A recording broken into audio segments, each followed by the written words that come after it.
Bueno, muy buenos días. Vamos a cambiar radicalmente de las cosas que hablamos ayer. Es mi última conferencia, así que quiero aprovechar para nuevamente agradecer a los organizadores del Congreso la invitación a participar. Y de ustedes dependerá si es la última vez que me invitan o no. Ok, vamos a conversar un poco en cuanto al tema de fibrilación auricular, que es un tema que verdaderamente está de moda y probablemente está de moda justamente por lo que vamos a mencionar hoy, por todos los aspectos relacionados con anticoagulación. Vamos a enfocarnos básicamente en una forma práctica de qué tenemos que hacer para el manejo de la anticoagulación en el paciente con fibrilación auricular. Para efectos de la conferencia y para efectos de la literatura en español del tema de fibrilación auricular y complicaciones tromboembólicas, todas estas palabras vienen a ser sinónimos. Evento vascular cerebral, accidente cerebrovascular, accidente vascular cerebral, apoplejía, ictus, ataque cerebral, que sería la traducción más cercana al término que se usa en inglés, que es stroke. Para efectos prácticos, todo esto es lo mismo. Entonces, la fibrilación auricular es principalmente el stroke relacionado con enfermedad arrítmica por fibrilación auricular, es una de las principales causas de discapacidad en pacientes con eventos vasculares cerebrales.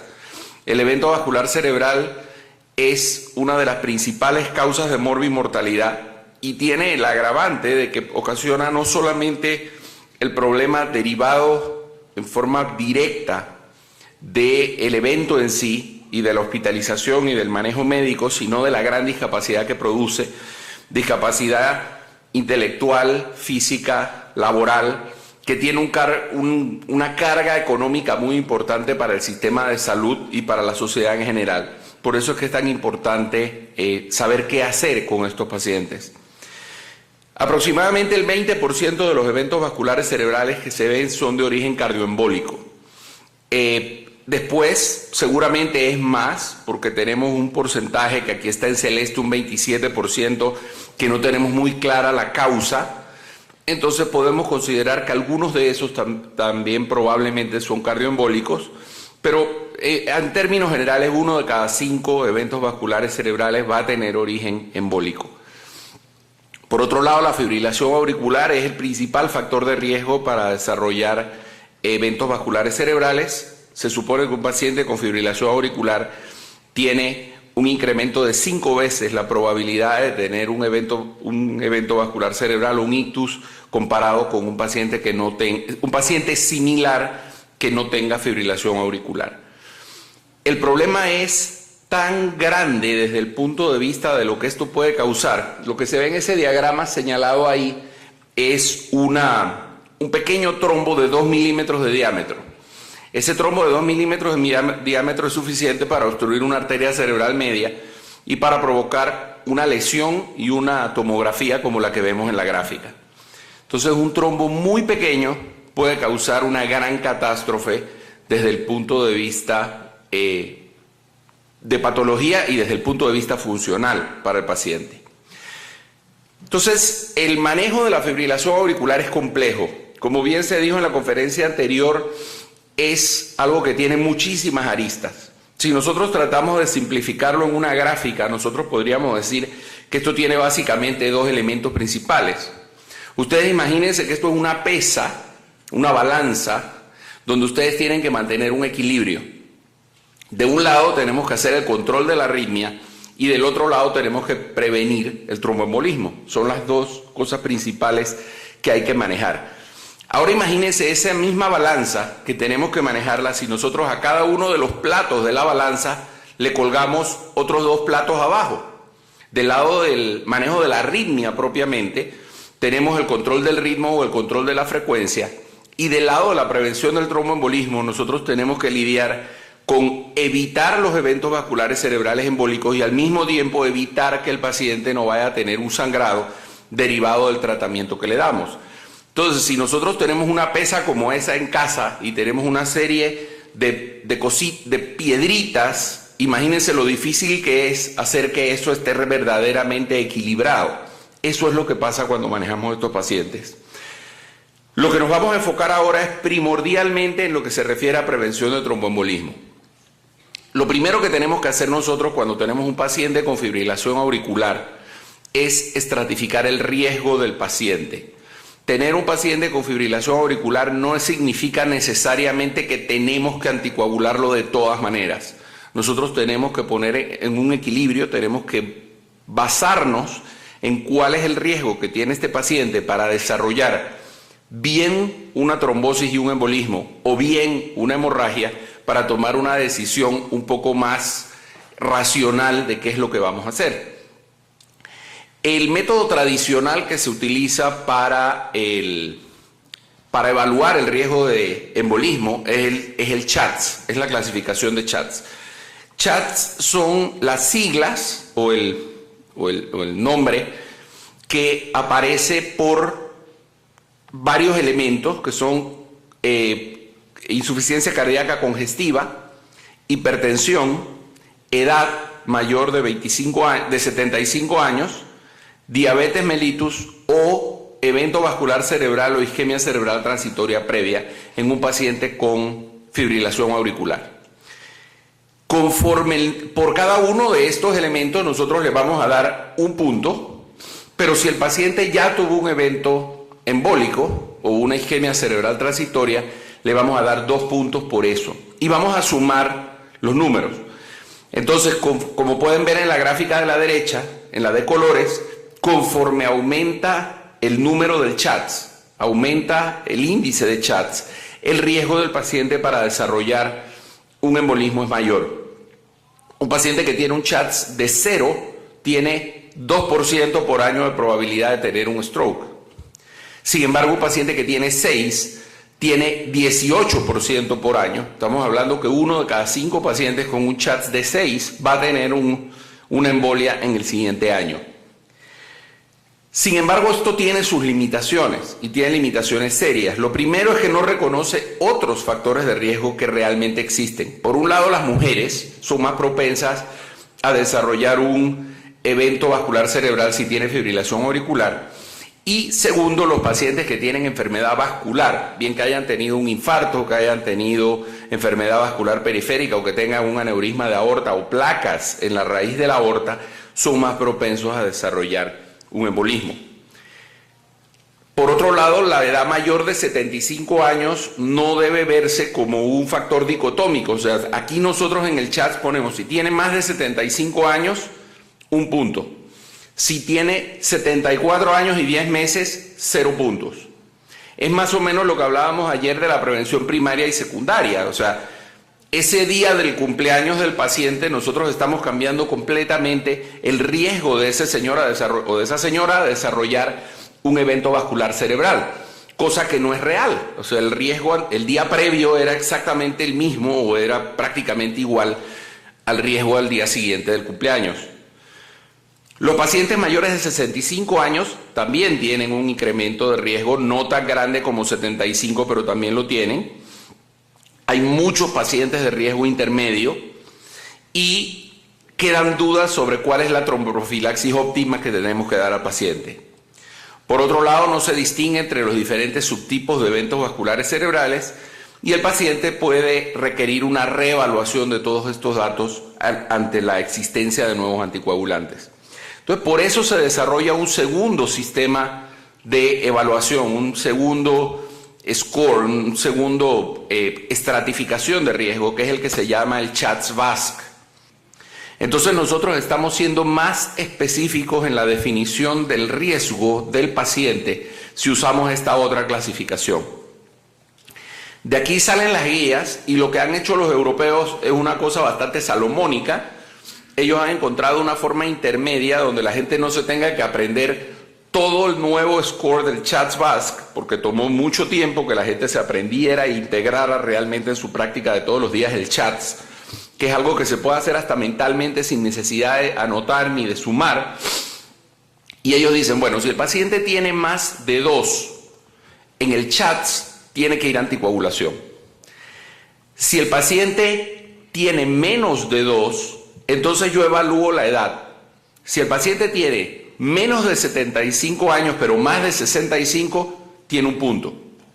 Y si el paciente es mujer, tiene otro punto. Entonces, cuando el paciente tiene más de 2 factores de riesgo y tiene un CHA2-VASc de 2 o más, entonces a ese paciente yo lo voy a anticoagular. Si el paciente tiene 1, yo puedo tomar una decisión entre si lo anticoagulo formalmente o si le doy un antiplaquetario como aspirina, que es el que ha sido probado. Sin embargo, hay quienes dicen que la aspirina no sirve, que si vamos a darle algo al paciente realmente, si queremos prevenir embolismos, sea con anticoagulantes y no con antiplaquetarios. Y si el paciente no tiene factores de riesgo, podemos darle aspirina, que básicamente es para tranquilizar el cerebro del médico más que para producir grandes cambios, o podemos dejar y observarlo para ver si el paciente requiere o no este tipo de tratamientos. Eso es lo que nosotros vamos a hacer aplicando el CHA2-VASc. ¿Qué significa poner el CHA2-VASc en la jugada? Lo que nosotros vemos es, en la línea amarilla, en esta gráfica, las barras amarillas corresponden al CHATS tradicional, y las naranjas corresponden al CHA2-VASc. Lo que esto significa básicamente es que un grupo de pacientes que nosotros estamos clasificando como de riesgo intermedio, pacientes con un riesgo de 1 punto de CHATS, nosotros vamos a empezar a verlos como pacientes de mayor riesgo cuando integremos los nuevos elementos en la clasificación. Entonces estamos hablando, si vamos al cuadro, que nosotros estamos trabajando en un incremento entre el 2 y el 5%, estamos hablando más del doble de riesgo de desarrollar un evento embólico. Eso por el lado del embolismo. Por el otro lado tenemos el riesgo del sangrado, que es un problema real que tenemos en el manejo de los pacientes. ¿Cuáles son los factores de riesgo de sangrado? Mayores de 65 años, mujeres, hipertensión, insuficiencia renal y anemia. Esos son factores de riesgo particulares de sangrado. Entonces se desarrolla otro score que es el Hasbled. El Hasbled lo que hace es, analiza hipertensión, función anormal hepática o renal, evento vascular cerebral, sangrados previos, INR de difícil control, pacientes mayores de 65 años o que el paciente consuma drogas o alcohol dándole un punto a cada uno, igual que a la función renal y a la función hepática. Y lo que se hace es igual, se suman los puntos y conforme mayor es el score, mayor es el riesgo de que el paciente sangre. Pero ¿cuál es el punto aquí? Y ya se tienen que haber dado cuenta. Los factores de riesgo para evento vascular cerebral son muy similares a los factores de riesgo de sangrado. Ser mujer, tener más de 65 años, haber tenido un evento vascular cerebral previo. Entonces estamos hablando de pacientes que la razón para anticoagularlos automáticamente es lo que los pone en riesgo de que sangren. Si el paciente no requiere anticoagulación, ese paciente tampoco tiene mayor riesgo de sangrado y viceversa. Eso es lo que hace realmente, si no complicado, hace muy delicado el manejo de estos pacientes. Entonces, ¿cuáles son las alternativas de tratamiento? No vamos a entrar en el detalle de todos los estudios porque son muchísimos. Básicamente les voy a enseñar gráficas de tendencias para que vean por grupos de medicamentos qué es lo que nos ha ido soportando el por qué se hace una cosa o se hace la otra. Cuando se comparan bloqueadores de vitamina K o antagonistas de vitamina K como la warfarina, contra el placebo evidentemente hay una ventaja para prevenir eventos embólicos con respecto al placebo. Toda la gráfica está completamente hacia la izquierda. Cuando se hace una comparación de antiplaquetarios con placebo, hay una tendencia a favor de los antiplaquetarios, pero en gran cantidad de los estudios la diferencia no es significativa. O sea, evidentemente hay una tendencia hacia la izquierda a favor del antiplaquetario, pero no es tan marcado como los anticoagulantes. Cuando se comparan unos con los otros, que estamos hablando antagonistas de vitamina K versus antiplaquetarios, el beneficio es a favor de los antagonistas de vitamina K. La warfarina es mejor que la aspirina para prevenir eventos vasculares cerebrales embólicos en pacientes con fibrilación auricular. Eso está bien demostrado. Y si se hace un metaanálisis donde se junta todo, warfarina es mejor que placebo, warfarina es mejor que aspirina, y warfarina ajustada a la dosis a un INR de entre 2 y 3 es mejor que dar una warfarina con dosis fija, que es otra de las cosas que se intentó hacer. Cuando se compara warfarina versus lo que se nos antoja la otra opción, que sería, bueno, y si yo combino dos antiplaquetarios, si yo combino aspirina con clopidogrel y lo comparo contra warfarina, eso ya se hizo en el estudio ActiveW, donde se hizo esta comparación. Lo que se encontró fue un beneficio a favor de la warfarina en cuanto a prevenir eventos vasculares cerebrales, pero un riesgo de sangrado igual. Estamos hablando de que el riesgo de que el paciente sangre tomando aspirina y warfarina, aspirina y clopidogrel, es similar al de tomar warfarina. Entonces realmente aquí no tiene ningún sentido darle terapia combinada, porque lo que estamos haciendo es no previniendo más eventos, pero llevándolo exactamente al mismo riesgo de sangrado. Como en todo en medicina, también lo veíamos ayer al hablar de lípidos, cuanto más riesgo tiene el paciente, más beneficio obtiene el paciente. Entonces, cuando nosotros analizamos los beneficios de la warfarina en pacientes mayores de 85 años, que son justo los pacientes que muchas veces no queremos darle warfarina por miedo a las complicaciones, en ese paciente es donde más beneficio obtenemos. Y conforme va bajando la edad, el beneficio va haciéndose menor. Del mismo modo, conforme aumenta el score del CHATS, cuanto más enfermo y mayor es el riesgo de embolismo del paciente, mayor beneficio vamos a obtener nosotros dándole anticoagulación comparado con cualquier otra terapia. Lo que hoy en día usamos son los antagonistas de vitamina K. Esa es nuestra opción terapéutica estándar para el manejo del paciente con fibrilación auricular y riesgo de embolismo. Sin embargo, ¿cuáles son las limitaciones que tienen los antagonistas de vitamina K y particularmente la warfarina o la cenocumarina, según lo que utilicemos?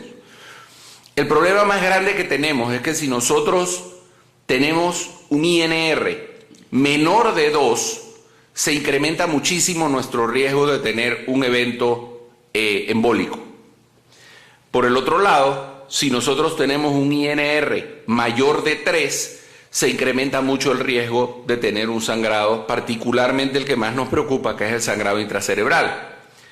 Lo que significa que nosotros tenemos un margen terapéutico muy estrecho para manejar la warfarina.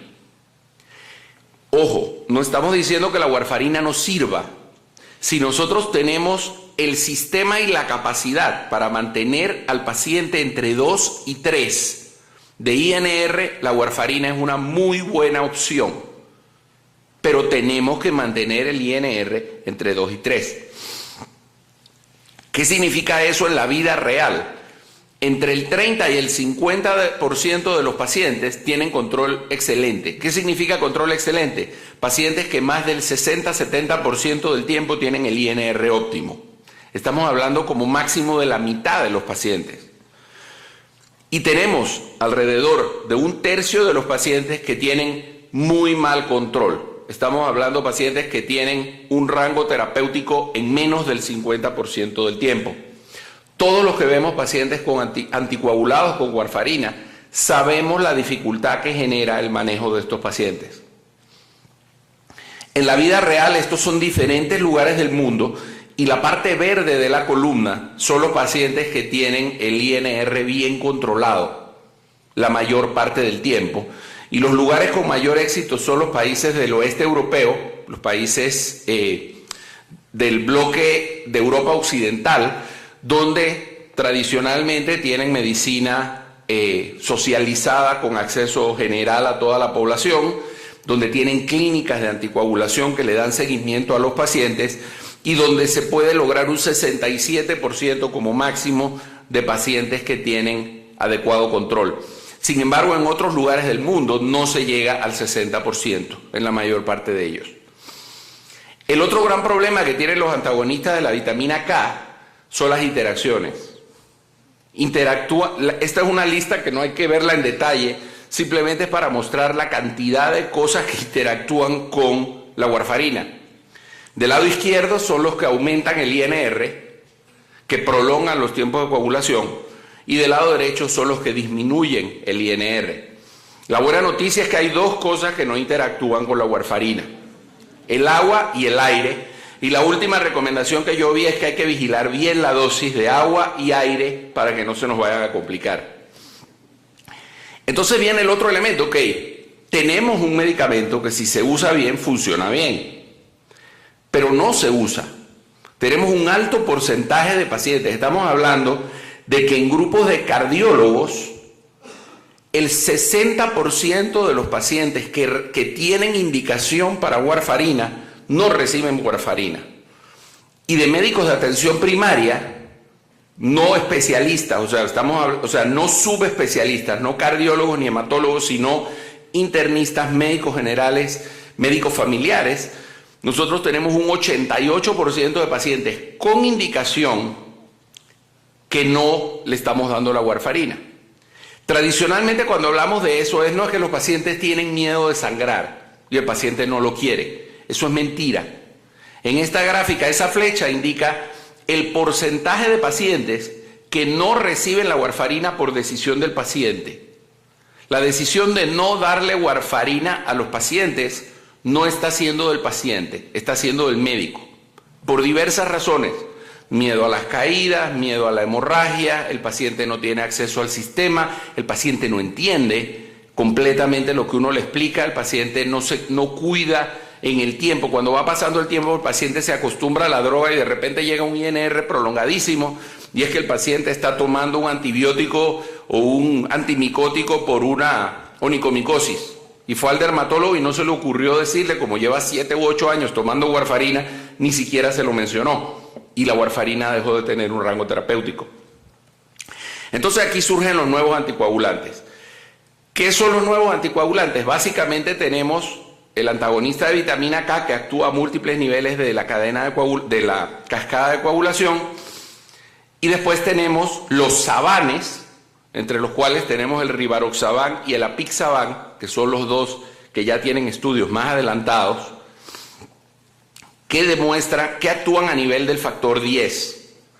Y los otros son los gatranes, de los cuales tenemos el dabigatran, que ya está en nuestro medio también siendo utilizado, que es un antitrombínico. Actúa directamente en el factor 2, en el último paso de la trombina.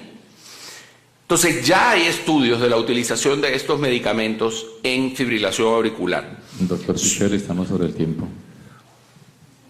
Ok, estamos terminando ya. Ok, entonces los estudios clínicos, tenemos estudios en estos estas tres diferentes drogas, apixaban, rivaroxaban y dabigatran. Y la diferencia básica en estos estudios es el riesgo que tienen los pacientes de sangrar o de tener stroke. Los pacientes del estudio Rocket, que es el estudio que se hizo con rivaroxaban, se diferencian de los otros en que son pacientes más enfermos. Es un paciente con más riesgo. Los pacientes del Aristóteles y del Relay son muy parecidos. El Relay básicamente lo que demostró fue menor incidencia de embolismo cuando se utiliza el dabigatran con respecto a la warfarina, mientras que la warfarina incrementa el riesgo de sangrado intracerebral. Esa es la conclusión principal. El Rocket, un estudio similar, pacientes con 2 o más factores de riesgo, con un CHATS promedio cercano a 5, warfarina o rivaroxaban, y lo que se encuentra es que el rivaroxaban, los pacientes de rivaroxaban tuvieron menos eventos embólicos con un riesgo similar de sangrado. En este estudio hay un elemento interesante que vale la pena mencionar, que es que después de terminar el tiempo del estudio, todos los pacientes pasaron a warfarina para ver qué diferencia había. Y en ese momento, los pacientes que habían comenzado con rivaroxaban tuvieron un mayor riesgo de eventos. Una de las razones que se atribuye a esto es que el paciente se le cambió la droga en forma abrupta. No se hizo un cambio gradual con un periodo de un puente donde todavía tomaban una cuando se agregó la otra. El estudio de Aristóteles comparó placebo contra apixaban y lo que se encontró fue ventaja del apixaban en cuanto a evento vascular cerebral y ventaja también del apixaban con respecto al sangrado. Entonces, ¿qué tenemos? Tenemos una patología que es el principal factor de riesgo para la fibrilación auricular, es el principal factor de riesgo para desarrollar eventos vasculares cerebrales. Los pacientes con FA, por lo general, no mueren de arritmia, mueren de embolia. La prevención de la embolia es clave en el tratamiento. Los anticoagulantes no se están utilizando como debían utilizarse más. Y la warfarina tenemos que entender que es un mal necesario. Ayer conversábamos durante la cena que si hoy en día se descubre la warfarina, la FDA no lo hubiera aprobado nunca. Y es cierto, es un medicamento que interactúa, un medicamento que hace que sangre la cabeza. No estamos hablando que sangra un hemorroide, es un sangrado intracerebral. La FDA hubiera puesto 50.000 problemas para aprobar un medicamento de este tipo. El tratamiento, como ya dijimos, es un equilibrio difícil donde tenemos que enfocarnos en esta prevención, tenemos que estratificar el riesgo y hoy en día ya tenemos herramientas en el teléfono móvil que nos permiten hacer análisis de sangrado y de embolismo para ver cuál es la diferencia. En este caso particular tenemos 6.7 de riesgo de embolismo y 8.7 de riesgo de sangrado por ciento. Y eso nos lo da simplemente poniéndole los datos en el teléfono. 2 programas que son gratis. Pero hay otro elemento que no podemos olvidar. Y el elemento es que estos son 2 tipos diferentes de evento vascular cerebral. ¿Cuál es la diferencia entre ellos? El de la izquierda, el embólico, es la historia natural de la enfermedad. El de la derecha, hay quien pudiera pensar que es iatrogenia. Y puesto de una manera un poco más folclórica, yo tuve un profesor en México que siempre me decía que tenemos en medicina que ser muy claros que entre que Diosito se lo lleve o que yo se lo mande hay una gran diferencia. O sea, el paciente va a ir al mismo sitio, pero la ruta es muy distinta. Y este es el gran problema de la anticoagulación. Yo le doy al paciente un medicamento que cuando se complica el paciente se puede morir. Eso va a ser muy difícil superarlo. ¿Cómo se antagonizan las nuevas drogas? Ese es el lado malo. Solamente hay complejo concentrado de complejo protrombínico, es muy caro y no está accesible en la mayor parte de nuestros países y se usa más que nada en investigación. ¿Qué hay que hacer? Cruzar los deditos y esperar 12 horas con el dabigatran y 24 horas con el rivaroxaban y esperar que el paciente no se muera en ese lapso, porque no tenemos muchas opciones. Y por lo general le damos plasma fresco aunque no sirve. Eso lo hace sentir a uno cómodo que uno está haciendo algo. ¿Cuál es la promesa? Que de los nuevos anticoagulantes van a ser más fáciles de usar, van a tener menos interacciones y van a tener menos complicaciones y el paciente los va a cumplir mejor. Ya tenemos estudios y posiblemente si nosotros analizamos qué debía ser un anticoagulante ideal, los nuevos anticoagulantes llenan más el perfil de lo que debía ser un anticoagulante ideal. ¿Cuál es el problema? Que no tienen antídoto y que son muchísimo más caros. Eso es real. Entonces, ¿qué dicen las guías? Las guías dicen que se puede usar cualquiera de ellos. Warfarina, dabigatran, rivaroxaban o apixaban se pueden utilizar siempre que podamos garantizar el mayor tiempo posible el INR de 2 y 3. Entre 2 y 3 no tiene nada de malo usar warfarina. Podemos usarla. El dabigatran, 150 miligramos 2 veces al día, 75 si hay insuficiencia renal. Apixaban, 5 miligramos 2 veces al día. Y rivaroxaban, 20 miligramos diarios en una sola dosis. Esa es tal vez su gran ventaja. Y no combinarlos con los antiplaquetarios. Entonces, en resumen, estas son la primera opción que tenemos después de la warfarina. Aún son mucho más caros. No debemos olvidar que aunque no estemos haciendo INR, son anticoagulantes, los pacientes sangran y los pacientes se pueden morir.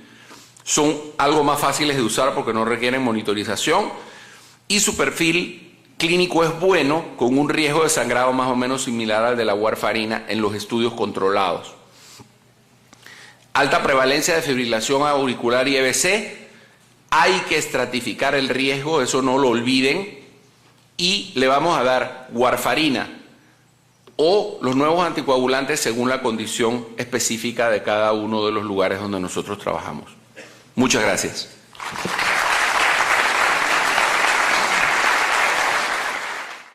Aproximadamente el 20% de los eventos vasculares cerebrales que se ven son de origen cardioembólico. Después, seguramente es más, porque tenemos un porcentaje que aquí está en celeste, un 27%, que no tenemos muy clara la causa. Entonces podemos considerar que algunos de esos también probablemente son cardioembólicos, pero en términos generales 1 de cada 5 eventos vasculares cerebrales va a tener origen embólico. Por otro lado, la fibrilación auricular es el principal factor de riesgo para desarrollar eventos vasculares cerebrales. Se supone que un paciente con fibrilación auricular tiene un incremento de 5 veces la probabilidad de tener un evento vascular cerebral o un ictus comparado con un paciente que no un paciente similar que no con enfermedad arrítmica por fibrilación auricular. Es una de las principales causas de discapacidad en pacientes con eventos vasculares cerebrales. El evento vascular cerebral es una de las principales causas de morbimortalidad y tiene el agravante de que ocasiona no solamente el problema derivado en forma directa del evento en sí y de la hospitalización y del manejo médico, sino de la gran discapacidad que produce, discapacidad intelectual, física, laboral, que tiene una carga económica muy importante para el sistema de salud y para la sociedad en general. Por eso es que es tan importante saber qué hacer con estos pacientes que tengan fibrilación auricular. El problema es tan grande desde el punto de vista de lo que esto puede causar. Lo que se ve en ese diagrama señalado ahí es un pequeño trombo de 2 milímetros de diámetro. Ese trombo de 2 milímetros de diámetro es suficiente para obstruir una arteria cerebral media y para provocar una lesión y una tomografía como la que vemos en la gráfica. Entonces, un trombo muy pequeño puede causar una gran catástrofe desde el punto de vista de patología y desde el punto de vista funcional para el paciente. Entonces, el manejo de la fibrilación auricular es complejo. Como bien se dijo en la conferencia anterior, es algo que tiene muchísimas aristas. Si nosotros tratamos de simplificarlo en una gráfica, nosotros podríamos...